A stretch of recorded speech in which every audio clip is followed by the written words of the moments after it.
Time to beat the streak. Roma-Leverkusen first leg of the semifinal of the Europa League. Look, 47 games unbeaten. The Bundesliga champions. Xabi Alonso doing wonders, working wonders with a team that he has rejuvenated from last season. It's very different compared to the one that Jose Mourinho did face in the Europa League just about 12 months ago. At this point, I'm Wayne Gerard. Thank you for joining me for this preview. We're going to run through a few things here. And the first thing that I really want to bring up to you is who are the main threats of this team. Florian Wirtz, take a look at these stats here. He is the top scorer along with Victor Boniface, young center forward there. But Wirtz is the man tactically. How does Xabi set up? Look, he likes to get his wing backs up. That's why you see Frimpong constantly on the score line. Grimaldo, who's been really influential from the left side. Actually, you could see Grimaldo, 22 when combined for goals and assists, along with Wirtz. And this is just the Bundesliga. When you look at the Europa League, those stats go way inflated. And we will return to what Wirtz has been doing because the numbers are just so impressive. In the league as well, Grimaldo leads with assists. These players that are at Leverkusen right now, they're worth so much money. Their value in the transfer market, I want to see what happens if they actually are able to keep these players. You look at the capital that could be brought in. I've got to say, just Wirtz is going to go over 100 million. I'd have to bet. Maybe to a Liverpool. Arne Slot goes there. I don't know. Maybe PSG, somebody massive. But he is probably, outside of Mbappe, the hottest name on the transfer market. Boniface, too. I really see him ending up in the Premier League. And I wanted to compare these stats here to what Roma were doing. And one thing you might notice immediately is that very similar. Paulo Dybala, 22 goals and assists. So the combination of those both in Serie A, which of course is tied with Wirtz. Lukaku, 14 interventions. He's going to be back to that. We'll return to that as well. Assists, Paredes not just behind, but 4 behind. Dybala's 9 and Cristante up there as well. Also, Dybala, Roma's top scorer this season. So not a center forward, but Paulo, the number 10. If we look at FOTMOB, and I like FOTMOB a lot, Paulo has religiously been Roma's highest rated player, goals per 90. It's sempre Dybala. He's always involved. It's a goal or an assist. He's always in on something. Last week against Napoli, look, things didn't go completely Roma's way. I think that they were outplayed for a period of the match, and for others, they were lucky to have survived it. A goal late shows their character, right? You always think about teams that don't give up, and Roma is one of those teams. They've been like that for quite a while now. But maybe they had one eye on this Thursday match. Perhaps they're a little bit jaded, not just physically, but also mentally. At this point in the season, it's difficult to keep on playing your best week in, week out, 3, sometimes 4 games within 8 days. It gets really nutty. But one thing that I've noticed about this Leverkusen side is it's really difficult to really say what their starting lineup is, because they've relied on their depth. Their roster has been fundamental to their success this season. Take a look at this. Oddly up top, he is a rotational player. He's not their set striker. And this in particular is the lineup against Bayern Munich, which they won very late. Grimaldo there, he had a goal. Florian Wirtz with Tella, another sub. The center midfield is particularly strong. Ndicka and Granit Xhaka. Xhaka adds, yes, physicality, but also he's a ball-playing center mid, a visionary from the central positions, if you will, along with Stanisic, who is another rotational player. In defense, we could see it's like a 3-4-2-1, Tapsoba, Ta, and Hikapie with Hradecki in net.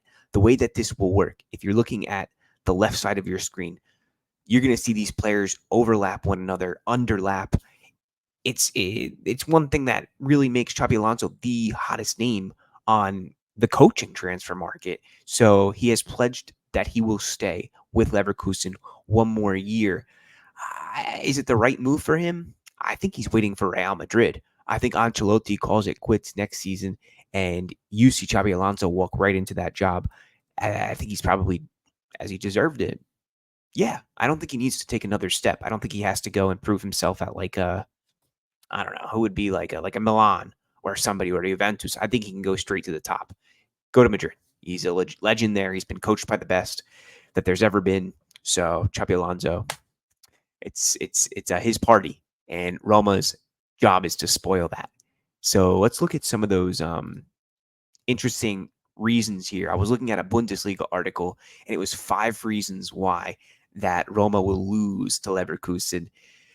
Read off some of these stats. Vert's 36 goals involvement when you include European competition, 17 goals, 9 assists, 7 of those in Europe, and that is 12 more than Dybala. Actually, that might be 11 now, given that Dybala scored this weekend against Napoli, and I think this was written a few days ago. German international is definitely going to be the most feared player for the Germans. I mentioned that depth before with Stanisic. So scoring late, Leverkusen love to do it. It's one reason why they've been able to have this incredible record. Last game they played and the second to last game they played, they scored in the 7th minute of stoppage time. Crazy. 90 plus 7, 2 goals back to back. Ridiculous. They've got this invincibility about them, right?